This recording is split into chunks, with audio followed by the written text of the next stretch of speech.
En temps de guerre, tuer n'est pas un péché. En temps de guerre, tuer n'est pas un péché. Si un bandit entrait chez moi, tu veux tuer mes enfants sous mes yeux, je suis désolé. Je ne me mettrai pas dans un coin pour aller prier. Je crierai seulement, Seigneur, donne-moi la force. Je sauterai sur toi parce que tu es dans ma maison. Je veux te poignarder une fois. Deuxième fois, je prendrai la machette. Je te couperai le bras. Je prendrai mon revolver. Je te tirerai dans la tête. Et je n'ai pas commis un péché. Nous sommes en guerre. Si les gens à l'Est, nos frères et sœurs qui sont là-bas souffrent, nous devons souffrir avec eux. Un pays, c'est comme un corps. Lorsqu'on a mal à l'orteil, tout le corps le ressent. Lorsqu'on a mal à l'œil, tout le corps le ressent. Qu'ils sentent que nous sommes solidaires. Et c'est notre terre. Le Congo, c'est notre terre. Cette guerre n'est pas la guerre du président Tshisekedi. C'est la guerre de tout Congolais. Parce que c'est pour nos terres. Nous n'allons pas céder un seul centimètre de nos terres. Nous sommes Congolais. En ce moment, nous devons tous rester unis.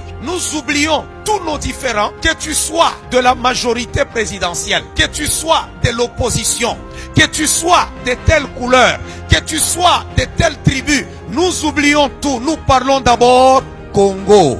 Parce qu'aujourd'hui, nous n'allons pas accepter encore une fois que le Rwanda, un tout petit pays comme ça, vienne nous coloniser. Ils nous ont colonisés pendant presque 30 ans qu'ils sont entrés dans ce pays. Mais nous allons leur montrer que nous sommes Congolais.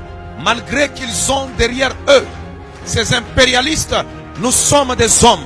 Nous allons nous battre. On sait que celui qui se trouve derrière le Rwanda, ce sont les grandes puissances, les multinationales. Mais ils ne sont pas Dieu. N'ayez pas peur d'eux. Écoutez, tu ne peux pas me vaincre sur mon sol. Lorsqu'un peuple refuse de se soumettre, tu ne peux rien faire. Même si l'ennemi voulait entrer où que tu sois, prends ton couteau, prends ta hache, prends ton bâton de baseball, transforme-toi en guerrier. Ne vous cachez pas dans les maisons. Si tu viens m'attaquer sur mon territoire, je vais te montrer aussi que tu es chez moi. Mieux vaut mourir en homme avec arme à la main que de vivre la tête basse comme un esclave. Je veux vivre comme un homme libre, libre dans mon pays. Et aujourd'hui, nous nous battons non seulement pour nous-mêmes, nous nous battons aussi pour nos enfants et nos petits-enfants. Un jour, ils vivront dans un pays libre et ils profiteront de leurs richesses. C'est Dieu qui nous a donné ce pays. Le Congo ne s'appelle pas la France. C'est nous qui sommes les Congolais et nous devons être fiers. Alors je ne peux pas accepter prendre mon sol et le vendre à l'autre parce que je veux hypothéquer l'avenir de nos enfants et de nos petits, de nos arrière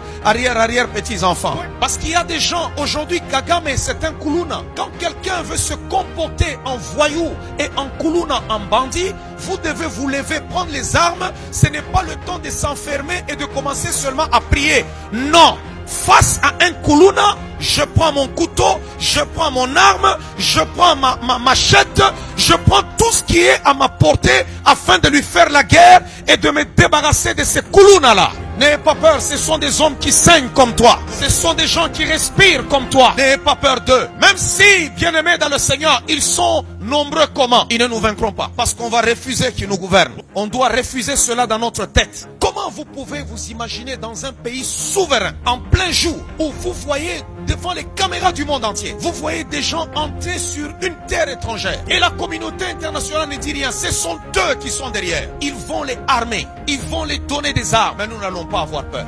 Nous avons aussi des minéraux. Nous avons, vous savez, on a aussi tout ce qu'il faut. On a l'argent. Le Congo n'est pas un pays pauvre. Et nous allons aussi contribuer à l'effort de guerre pour que nos militaires ne manquent de rien au front. C'est pour cela que nous avons besoin de Congolais sérieux et consensueux. Pas des aventuriers qui vont voler l'argent de l'État, détourner l'argent afin que nos militaires n'aient rien au front. On te donne l'argent pour acheter les armes, mais toi tu voles et tu seras maudit. Et il faut qu'on arrête ces bandits-là. On ne restera pas indifférent parce qu'on est chrétien. Dans la Bible ici, lorsque Dieu est allé accompagner David, il se battait avec des humains comme lui. Le même Dieu qui a écrit tu ne tueras pas, c'est le même Dieu qui lui a dit le cheval est équipé pour la bataille, mais la victoire appartient à l'Éternel. Le même Dieu qui a dit tu ne tueras pas, c'est le même Dieu qui a accompagné Josué pour vaincre ses ennemis. Nous ne tuons pas en temps de paix. Nous ne tuons pas pour nous venger. En ce moment, on n'a pas besoin de poules mouillées. On a besoin des hommes forts. On a besoin de guerriers. Est-ce que Congolais, vous êtes des guerriers? Est-ce que vous êtes des guerriers? Lèvons-nous si nous sommes guerriers. Lèvons-nous si nous sommes guerriers. Et battons-nous comme un seul homme. Alléluia.